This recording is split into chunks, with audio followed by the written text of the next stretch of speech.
اعوذ باللہ من الشیطان الرجیم بسم اللہ الرحمن الرحیم۔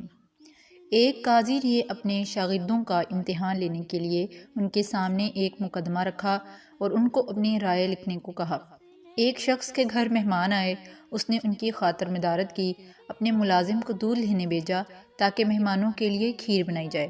ملازم دودھ کا برتن سر پر رکھے آ رہا تھا کہ اوپر سے ایک چیل گزری جس کے پنجوں میں سانپ تھا۔ سانپ کے منہ سے زہر کے قطرے نکلے جو دودھ میں جا گرے۔ مہمانوں نے کھیر کھائی تو سب ہلاک ہو گئے۔ تو اب اس کا قصوروار کون ہے؟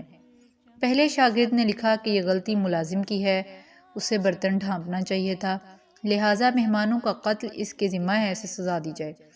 قاضی نے کہا یہ بات درست ہے کہ ملازم کو برتن ڈھانپنا چاہیے تھا، لیکن یہ اتنا بڑا قصور نہیں ہے کہ اسے موت کی سزا دی جائے۔ دوسرے شاگرد نے لکھا اصل جرم گھر کے مالک کا ہے، اسے پہلے خود کھیر چکھنی چاہیے تھی، پھر مہمانوں کو پیش کرنی چاہیے تھی۔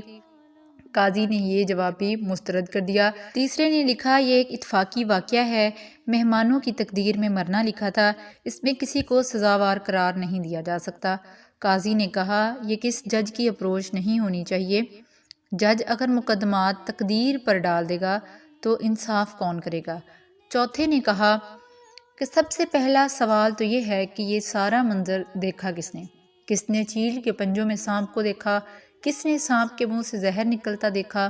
اگر اس منظر کا گواہ ملازم ہے تو وہ مجرم ہے، اگر گواہ مالک ہے تو وہ مجرم ہے، اور اگر کوئی گواہ نہیں ہے تو جس نے یہ کہانی گھڑی ہے وہ قاتل ہے۔